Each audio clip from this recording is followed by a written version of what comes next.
Sevens, welcome to your Wednesday math lesson. So in today's lesson, we're going to be talking a little bit about internal angles of polygons. First of all, we're going to do a review. So we talked about quadrilaterals and how to find the internal angles of a quadrilateral. Well, we learned that all the internal angles of a four-sided shape must add up to 360 degrees. So even if I have a crazy looking shape like this arrow, all these angles 1, 2, 3, and 4 must add up to 360. So if I give you an angle like 60 degrees, 20 degrees, and 40 degrees, what is this missing angle right here? Well, we do 360 minus 60 minus 40 minus 20. So 360 minus 60 is 300 minus 40 minus 20. 300 minus 40, 260 minus 20, 240 degrees. So this angle right here is equal to 240 degrees. So that was pretty simple. You just know you have to add up to 360. But that method, adding up to 360, only works for shapes that have four sides to them. There's a reason for this. So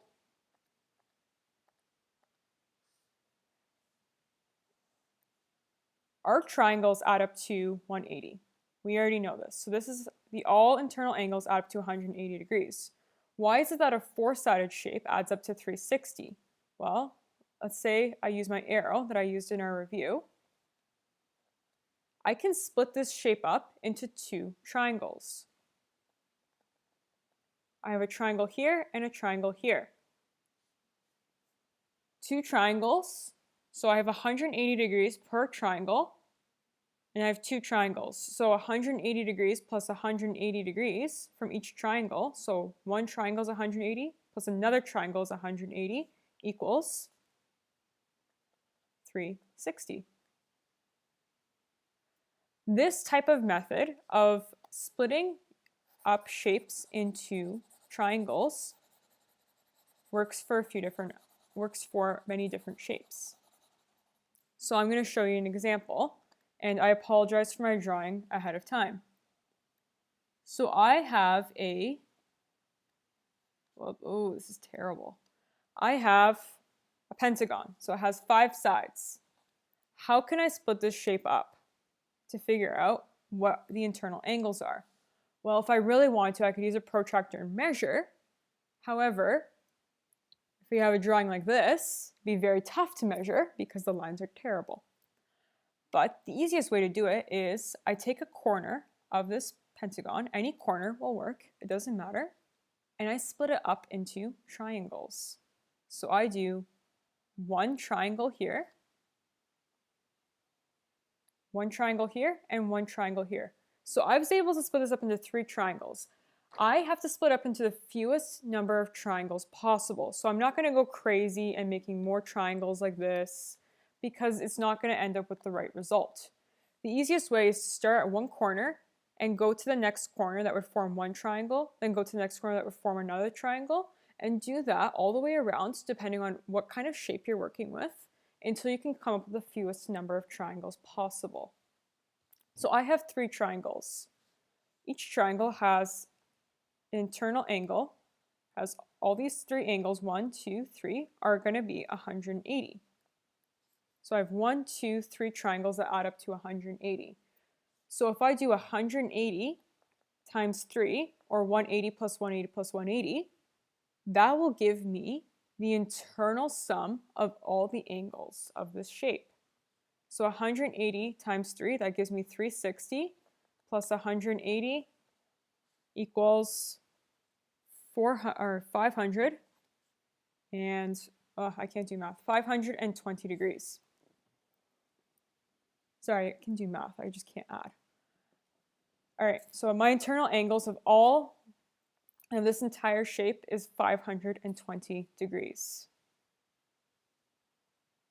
Let's do it with a few more shapes so you can kind of understand how it works. So let's do it with, let's do a hexagon this time. 1, 2, 3, 4, 5, 6. So I have 6 sides. I'm going to start at a random corner. I'm just going to choose this one.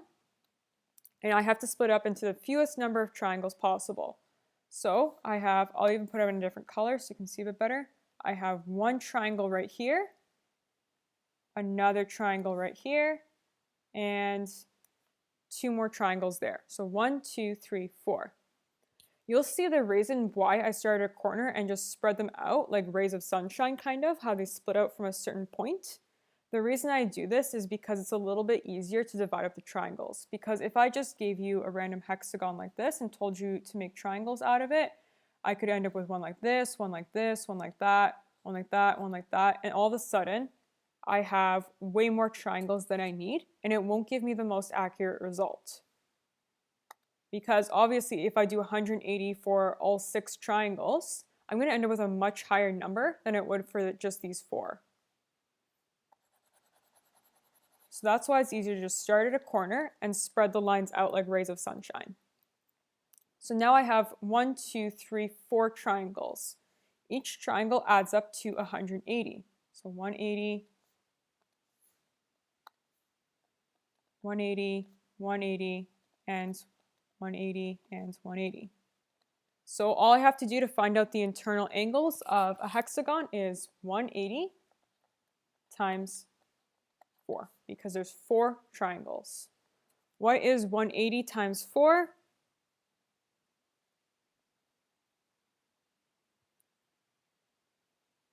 That equals 720 degrees. So the internal angles of a hexagon add up to 720 degrees. Let's try it with a more complex shape. And by the way, this only works with shapes that have straight lines, are made up of entirely straight lines. It won't work if there's a curve in the lines. So let's do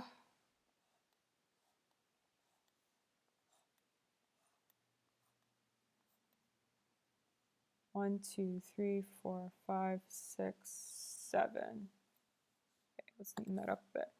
Now this is a little bit of a crazy shape. It's not a regular polygon. It's a little irregular. However, the same rule still applies where I can split this up into triangles to figure out what the internal angle sum would be. So I'm going to start at a corner. I'm going to start at this one. And again, I go out like rays of sunshine. Actually, let's not start at that corner. It's probably not the best example. Let's start at this one. Usually bottom left tends to be one that works out well. So I split up into triangles. There's one right here. There's one right here. There's one right there. There's one right there. And there's one right here. So I have 1, 2, 3, 4, 5, 6 triangles, 180 times 6.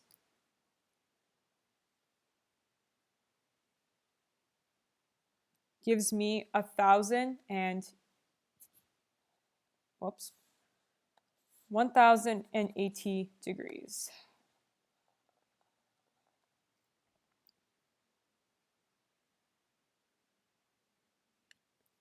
So the internal sum of this shape here is 180 degrees. As you can see on this side here, there's another example. This one has 7 lines, and this one goes up into 1, 2, 3, 4, 5 different triangles, and that sum is 900 degrees. So you can see the process right here of how the internal sums of these different triangles add up to a certain number. So obviously this was a little bit of a crazy example. Let's try something that was a little, has more lines, but is also a little bit of a simpler shape to work with. Let's try a hexagon. So we have one, or not a hexagon, sorry, an octagon. So I have 8 sides that are not drawn the best, but it still works. So I have a hexagon. Easiest way, start at a corner, I'm going to start at this one right here, and I have to draw my triangles. So I have 1, 2, 3, 4, 5, and 6. So 1, 2, 3, 4, 5, 6. So I do 180 times 6 equals 1,080 degrees. You will also learn as you go along and you start dealing with shapes that have more and more sides, there is a pattern that kind of develops with how these shapes develop. So for example, a 3-sided shape, a triangle, is 180 degrees. A 4-sided shape creates 360. A 5-sided shape creates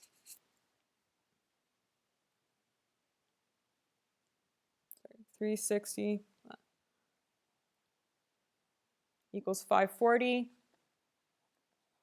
6-sided shape equals 720. As you'll notice, there's a bit of a pattern that goes on here. So if you guys remember back in patterning in algebra, what's the kind of formula that we're dealing with? We have a chart here. What's the difference between these numbers? It's 180 degrees. You add 180 each time to this pattern. To figure out the pattern, you take the number of sides, but you can't just times it by 180, that doesn't work. But you'll notice it goes up by 180. So if I have 7, what would be my output? Or what would be the second one in my pattern? If I have 7-sided shape and I take 720, I add 180, that gives me 900. An 8-sided shape, like our octagon here, gives me 1,080. So that's all it is. So you split it up into triangles, least number of triangles possible, and then you will be given the internal angles of that shape. Also, you can use the pattern that we've developed here. But that's basically it. So you're going to have a worksheet that's basically gives you a bunch of shapes. It'll actually give you the points for a lot of the shapes that you start off with. So it'll just have a big dot, and then you can just split it up as is. I will also provide a Google form for this one. So you just have to write out what the total internal angles would be, if it's like 1,080 or 560 or whatever it is. You can also do it that way. But that's pretty much it for today. And otherwise, I hope you guys are having a fantastic week. Email me if you have any questions whatsoever. I hear that the weather's supposed to get nice by this weekend, so here's hoping that you guys might be able to get outside and enjoy some nice weather. Otherwise, thank you guys, and I will see you on Friday.